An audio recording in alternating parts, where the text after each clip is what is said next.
So I'm probably going to get a lot of flack for this video because the people are going to say, well, Bennett, my life is different and that, that's not really possible. You grew up in America and all these different things. But guess what? I'm human. I go through so much also. There's so much of my mentality. There's so much that I'm working on constantly. And you know what? There are people who have been in a probably worse position than you have been. And guess what? They are doing pretty fine. They've been able to pull themselves out. And these are the lessons that I've picked up over the course of the past couple of years that I've been working on to allow myself to become better. And I just want to share them with you. Take them, leave your comments, go for it, make it happen. But when it comes to living an easier life, what is it that we can start to do? How is it we can start to change ourselves and frame things differently to allow ourselves to become that type of person who just seems like they're floating through life. Things seem to be working. And even when we do hit that bump, guess what? Still seems like we're able to get up quickly and be able to move forward. So the first thing you need to recognize is that we need to be learners. And that's something that it took me way too long. I did not like high school. I did not like college. I didn't like sitting in class or taking tests or whatnot. And I really wasn't good at it. And it took me so long to recognize that if I want to become successful in life, I need to be a learner. And that doesn't necessarily mean reading books, but it does mean educating myself in certain areas of my life that I can start to use that can help me better my life. So even if that means working on my patience or my decision making or my confidence or my self-esteem, whatever it might be, I need to constantly be learning. And if there's some specific topic in my life, let's say my business area, what is it that I can start to do to become a better learner, to be able to understand how money works, how business works? And these can be things that could start to change so much and so drastically when it comes to the lives that we're trying to be living. So many of us are so not into figuring things out. We think we should have it done already.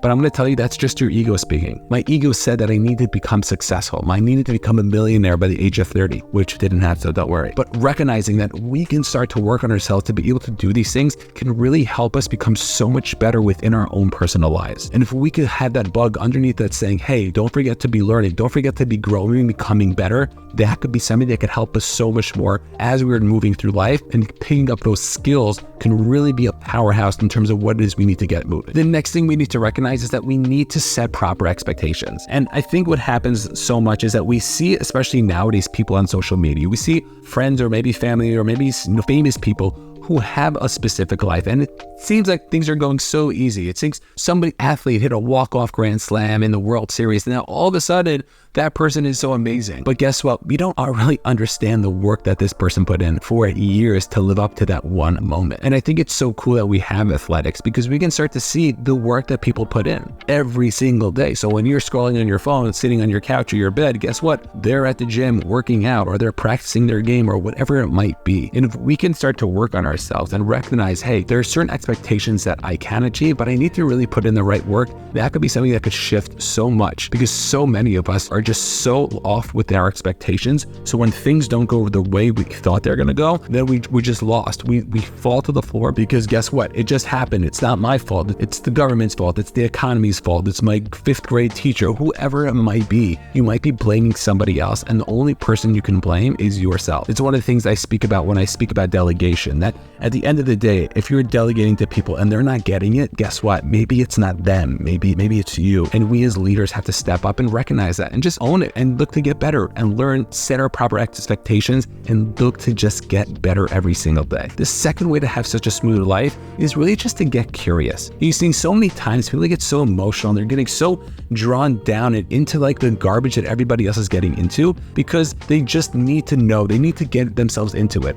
But guess what? You don't really need to know. You don't really need to get emotionally invested in so many things that really don't matter. So whether some couple ends up getting divorced or getting married or have a kid, like it doesn't really matter to you, and your life is not going to change. So recognize if you could just start to get curious in terms of how does you become successful and how does it you're supposed to be moving forward, that could be something that could really just help start to shift things. And I like that frame of being curious because we end up not judging the situation. We just look at it as like, that's an interesting thing going on over there. And it could be something that could be so helpful when it comes to ourselves and how we're supposed to be handling ourselves within those perspectives. And on a similar note, we can't be so hard on ourselves. So many people are so tough on themselves that they think they should be certain places or they should have done X, Y, and Z. But guess what? You did it. Let's get better. Let's forgive. Let's forgive ourselves. Let's forgive the people we might have hurt.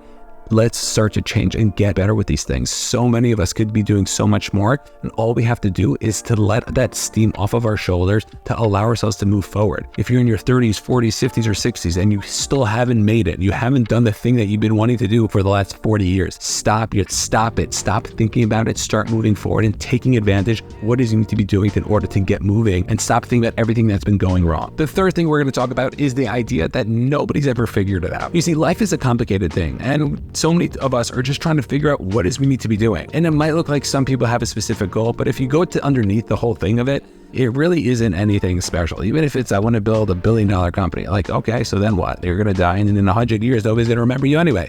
So what's really going on here? So stop wondering and trying to figure out, hey, it's not fair that that person figured life out and I didn't. Just look to making the decisions and to take the action. And so much of that is really our fears, our fear of failure, even our fear of success, imposter syndrome, all these different things that we are putting on ourselves to not take the action. And if we could just say, hey, you know what? Enough with that. I'm going to take the action. I'm going to move forward, regardless if I know what's going to be happening at the end.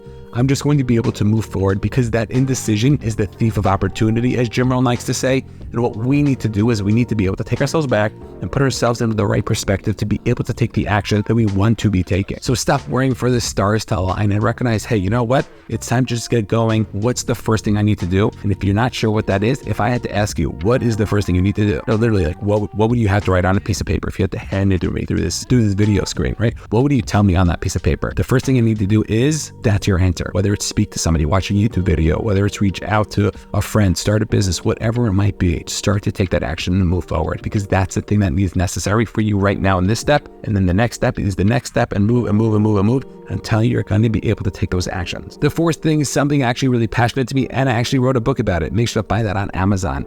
That was a shameless plug over there. But at the end of the day, it's about personal development. It's about working on yourself. And what's interesting about personal development is that we work on ourselves, but it really affects everything, because at the end of the day, our personal development is going to be involved in our relationship, in our businesses, in our personal lives, in our professional lives. Whatever area it is that you're going to be working on, you are going to be having to work on your personal development. So whether that's your self-esteem, your confidence, your decision-making, your anxiety levels, all these things are going to be included in your personal development, your patience, the list goes on and on and on. And if you can level up your game as a person, then your life is going to level up its game as well. So if you see yourself getting frustrated all the time or angry all the time, get curious about that. Ask yourself why. What is it I can do? How can I work on myself? What are practical steps that I could be doing? And this is hopefully something throughout my channel that I've been trying to teach and to share, based on practical steps that I've been using, things that I've been working on myself in order to help people be able to do the same things that I've been working on trying to do myself. So understand that if you could start to work on your personal development, that could be something that could start to shift everything in your life, your relationships, your money, whatever it is you were looking to change will change if you get better. Remember, you are the asset, regardless of what you're doing and what you're getting involved in. So if you can get better, those other things are going to get better as well. And the fifth and final idea is to make sure to give. And there are a bunch of reasons why we should give. And yes, we could say the really nice reason, because giving is giving, and it's like a beautiful thing. And it really is a beautiful thing. And you know, the people have given to you, whether you deserved it or not deserved it, and you really appreciate it. So let's show our appreciation back. But on the other hand, the more we can give, the more we can understand what it is we're doing. You see, one of the things that I really like about this YouTube channel is that the more I'm able to speak and to give ideas, the more I'm able to get more clarity in terms of the impact and the message that I'm trying to share. And that is probably the most valuable thing. So even if nobody watches these videos, the fact that I am now sharing these ideas, the fact that I have to try to figure out how is it that I can explain these things in a way that can get people engaged to be able to explain these things. And maybe I even repeat myself sometimes, but that's on purpose because I want to be able to get this message crystal clear. So recognizing that could be something that could be so powerful when it comes to your own growth. And if we can just start to give to other people, that could start to shift so much. And who knows, maybe that person that you helped out is going to make it, and it's going to be like that doctor who ended up doing surgery on his fourth grade teacher that changed his life and then ended up paying for the surgery. Like crazy stories like that happen all the time. And if you can just look to give more, you're going to feel better about yourself. You're going to feel better about other people. Other people are going to like you. Life is just going to be good. And there's nothing like giving to somebody else without getting back. It could be something that could be so helpful and so beneficial just to your own growth and really just in terms of your own lifestyle, and something that I constantly strive to be working on myself because I know how powerful it is. If you're somebody who's like, you know what, this actually sounds pretty good, but what's the next step? How do I plan for my goals? So take a look at this next video where we speak about how to plan for your goals.